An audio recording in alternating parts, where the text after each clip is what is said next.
Good morning, student. I am Sudhakar sir, and today I teach to you class 6 mathematics. Students, आज की topics हमारी है taxes और chapter पढ़ रहे हैं हम लोग kingdoms, Kings and an early Republic, chapter 5। और आज के टॉपिक्स में आपको पढ़ाऊंगा टैक्सेस। टैक्स मीन्स होता है कर। क्या होता है? कर। तो आज के टॉपिक्स हम पढ़ेंगे कर के बारे में। कर मतलब होता है टैक्स, और टैक्स के बारे में ही आज हम आपको पढ़ाएंगे।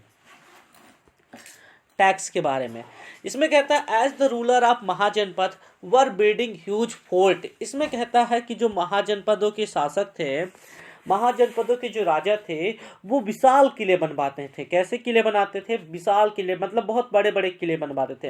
As the rulers of mahajanapada were building huge fort, मतलब बहुत बड़े बड़े किले बनवाते थे। मेंटेनिंग बिग आर्मीज, और खूब सारी सेना रखते थे, मतलब बहुत सेना रखते थे। दे नीडेड मोर रिसोर्सेज, उन्हें बहुत से ज़्यादा संसाधनों की आवश्यकता होती थी, ज़्यादा से ज़्यादा रिसोर्सेज की ज़रूरत होती थी। And they needed official collect these, और वो क्या करते थे, उन्हें प्रचुर संसाधनों की भी आवश्यकता होती थी। किसकी आवश्यकता होती थी? प्रचुर संसाधनों की आवश्यकता होती थी।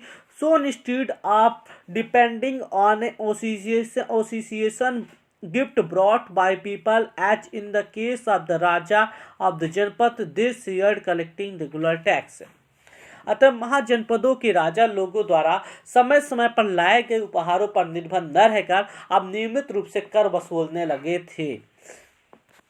फिर आफ्टर दैट टैक्सेस। अब इसमें कहता है टैक्सेस के बारे में बताता है। पहले नंबर पे इन्होंने क्या लिखा है? टैक्सेस के बारे में लिखा है taxes on crops were the most important. कहता है कि फसलों पर लगाए गए कर बहुत इम्पॉर्टेंट थे, बहुत महत्वपूर्ण थे। This was because most people were farmers. इसका कारण ये था कि अधिकांश लोग फार्मर थे, अधिकांश लोग कृषक थे। Usually the taxes was fixed at 1/6 of the what was produce. उनका ये था कि जितना उत्पादन होगा उसका 1/6 हिस्सा जो है वो टैक्स के रूप में वसूल किया जाएगा। दिस वॉज नोन एज भाग और शेयर, जिसे हम लोग भाग कहते थे। किसके नाम से जानते थे? भाग के नाम से जानते थे। 1/6वां हिस्सा जो है कर के रूप में जाएगा। ये फसलों पर राजा लोग क्या है? कर लगाए थे, टैक्स लगाए थे। दूसरे नंबर पर उन्होंने क्या किया? There were taxes on cropped personal as well. These could have been in the form of labor. For example, a weaver, a smith may have had to work for a day every month for king. कारीगरों के ऊपर भी कर लगाए गए जो प्राय श्रम के रूप में चुकाए जाते थे, जैसे कि एक बुनकर, लोहार या सुनार को राजा के लिए महीने में 1 दिन काम करना पड़ता था। फिर herder were also expected to pay taxes in the form of animal and animal produce. और जो हार्डर थे, हार्डर मतलब होता है पशुपालक जो थे, वो जानवर और जानवरों से उत्पाद जो भी उन्हें चीज़ें प्राप्त होती थी उसको राजा को देना पड़ता था। ये हार्डर के ऊपर लगाया गया कर था। फिर इसके बाद देयर वर आल्सो टैक्स, यहाँ पे बोला है there were also taxes on goods that were bought and sold through trade. कहता है कि व्यापारियों को सामान खरीदने पर और बेचने पर भी टैक्स देने पड़ते थे। एंड हंटर्स एंड गेदर, जो आखेटक थे और जो संग्राहक थे, ठीक है, also had to provide forest produce to the raja. वो क्या करते थे? जंगल से प्राप्त वस्तुएं जो है राजा को देते थे। फिर इसके बाद है चेंजेस इन एग्रीकल्चर। खेती में बदलाव कैसे हुआ? एग्रीकल्चर में बदलाव कैसे हुआ? कृषि में परिवर्तन कैसे हुआ? कहता है there were 2 major changes in the agriculture. कहता है खेती में 2 बहुत बदलाव देखने को मिले, 2 बहुत बड़े परिवर्तन आए अराउंड दिस टाइम। इस समय 2 बहुत बड़े परिवर्तन आए। One was the growing use iron ploughshares. इसमें कहता है This meant that heavy clayey soil could be turned over better than with a wooden ploughshare, so that more grain could be produced. इस युग में खेती के क्षेत्र में बहुत बड़े परिवर्तन आए। हल के फाल अब लोहे के बनने लगे। अब कठोर जमीन को लकड़ी के फाल की तुलना में लोहे के फाल से आसानी से जोता जा सकता था। इससे फसलों की उपज बढ़ गई। दूसरे लोगों ने धान के पौधे का रोपण शुरू कर दिया, अर्थात खेतों के बीच छिड़क कर धान उपजाने के बजाय धान का पौधा तैयार कर उसका रोपण किया गया। Second, people began to transplanting paddy. अब जो लोग हैं धान की खेती शुरू कर दी। That mean that instead of scattering seed on the ground from which plants would sprout, saplings were grown and the planted in the field. This led to increased production as many more plants survived. इसमें लोगों ने धान के पौधों को रोपण शुरू किया, अर्थात खेतों के बीच छिड़ककर धान उपजाने के बजाय धान के पौधे तैयार कर उनका रोपण शुरू किया गया। However, it was back-breaking work. Generally, slave men and women and landless agricultural laborers had to do this work. अब इसमें कहता है कि अब पहले की तुलना बहुत ज़्यादा पौधे जीवित रह जाते, इसलिए पैदावार भी ज़्यादा होने लगी। इससे कमर तोड़ परिश्रम लगता था और ये काम ज़्यादातर दास दासी या भूमिहीन खेतिहर मजदूर करते थे। कौन करते थे? दास दासी और खेतिहर मजदूर ये ज़्यादातर काम करते थे।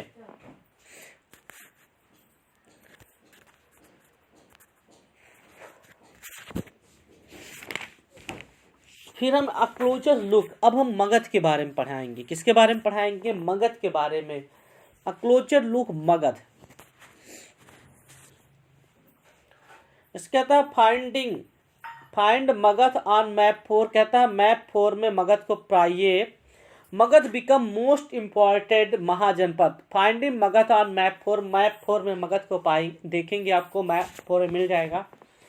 Magadh become the most important mahajanapada in about the 100 years. कहता है लगभग 200 सालों के भीतर जो है मगध जो है सबसे बहुत बड़ा महत्वपूर्ण जनपद बन गया। Many river such as the Ganga and Son flow through Magadha. कहता है कि बहुत सारी जो नदियां हैं जैसे कि गंगा है, सोन है, वो सारी नदियां मगध से ही होकर बहती थी। This was important for transport, जो कि ट्रांसपोर्ट मतलब यातायात के साधनों के लिए उपयोगी था। वाटर सप्लाई मतलब पानी की सप्लाई के लिए उपयोगी था। मेकिंग द लैंड फर्टिल, भूमि की को उपजाऊ बनाने के लिए महत्वपूर्ण थी। Parts of the Magadh were forested. Elephant which lived in the forested, Magadh का एक हिस्सा जंगलों से भरा था। अभी कहता है elephant which live in the forest, और इन जंगलों में रहने वाले हाथियों को पकड़कर उन्हें प्रशिक्षित कर सेना के काम में लगाया जाता था। जो यहाँ पे हाथी थे मगध में, उनको पकड़ करके सेना के कामों में प्रशिक्षित करके लगाया जाता था। फिर कहता है elephant which live in forest could be captured and trend for army. कहता था जो एलिफेंट है, फॉरेस्ट में रहने वाले एलिफेंट थे,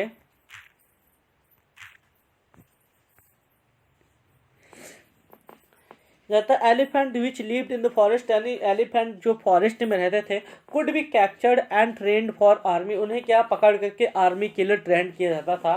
forest also provide would for building house, जो फॉरेस्ट है मतलब हाउस को, घरों को बनाने के लिए लकड़ियां प्रोवाइड कराते थे। Cart and chariots beside there were iron ore mines the region that could be tapped to make strong tool and weapons. अब ये कहते हैं कि यही नहीं, जंगलों में घर, गाड़ियों तथा रथ बनाने के लिए लकड़ी मिलती थी। इसके अलावा इस क्षेत्र में लौह अयस्क की खदानें हैं, मजबूत औजार और हथियार बनाने के लिए बहुत उपयोगी थे। कहता है मगध हैड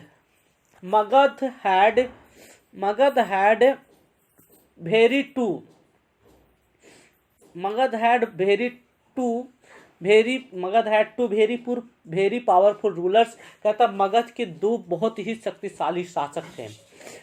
पहला बिंबिसार एंड अजातशत्रु। कौन? अजातशत्रु और बिंबिसार, ये दोनों बहुत ही शक्तिशाली राजा हुए।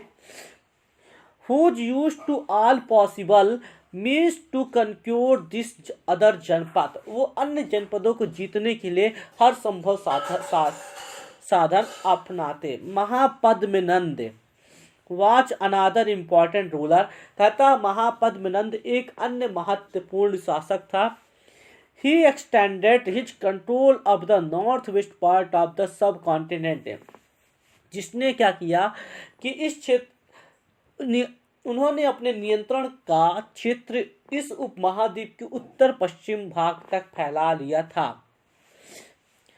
Rajgriha present day Rajgiri in Bihar was the capital of the Magadha, कहता है मगध की जो राजधानी थी वह राजगीर, जो आधुनिक राजगीर है उसे राजगिरी के नाम से जाना जाता था, वही बिहार की यानी बिहार में मगध की राजधानी बनी। फॉर द सेवरल ईयर्स, कई वर्षों तक जो रही। कहता है later the capital was satisfied to Pataliputra, later the capital was satisfied to Pataliputra present day Patna. इसके बाद जो है कि पाटलिपुत्र मतलब पटना को राजधानी बनाया गया। बाद में पटना को राजधानी बनाया गया। उसके पहले राजगिरी थी, जिसको राजगिरी के नाम से जाना जाता था। वो पहले राजधानी थी किसकी? मगध की। बाद में कौन बनी? पाटलिपुत्र को मगध की राजधानी बनाया गया। कहता मोर देन 2300 ईयर्स अगो, कहता है लगभग 2300 वर्ष पहले। मोर देन 23 ईयर्स अगो, लगभग 2300 वर्ष पहले। मोर देन 23 ईयर्स अगो, लगभग 2300 वर्ष पहले। A ruler named Alexander who lived in the Macedonia in Europe, कहता है लगभग 2300 वर्ष पहले की बात है। मैसेडोनिया का राजा सिकंदर, जिसको अलेक्जेंडर के नाम से भी जाना जाता, सिकंदर जो है वह क्या है? विश्व विजय करना चाहता था। Wanted to become a world conqueror, मतलब वह वर्ल्ड विजय करना चाहता था। Of course he did not conquer the world but did not conquer part of the Egypt and west Asia. इसमें कहता है वह पूरी तरह सफल न होने पर भी वह मिस्र और पश्चिमी एशिया के कुछ राज्यों को जीतता हुआ एंड कम टू इंडियन सब कॉन्टिनेंट, भारतीय उपमहाद्वीप में आया। Reaching up the banks of the Beas नदी के किनारे, when he wanted to march further eastward, ठीक है, वह कहता है ब्यास नदी के किनारे तक पहुंच गया। जब उसने मगध की ओर कूच करना चाहा, eastward his soldier refused, they were shakers, उसके सिपाहियों ने इनकार कर दिया। As they had heard that the rulers of India had vast armies and foot soldier, वो इस बात से भयभीत थे कि भारत के शासकों के साथ पैदल, रथ और हाथियों की बहुत बड़ी सेना थी। चैरिटीज एंड द एलिफेंट, हाथियों की बहुत बड़ी सेना थी, इसलिए उन्होंने इनकार कर दिया। In what way those armies different for those described in the Rigveda, कहता है इन सेनाओं और ऋग्वेद में उल्लेखित सेनाओं के बीच तुम्हें क्या अंतर दिखाई देता है, आप बताइए। तो स्टूडेंट आज की टॉपिक्स हमारी यहीं तक थी। नेक्स्ट टॉपिक से मैं आपको वध जी पढ़ाऊंगा।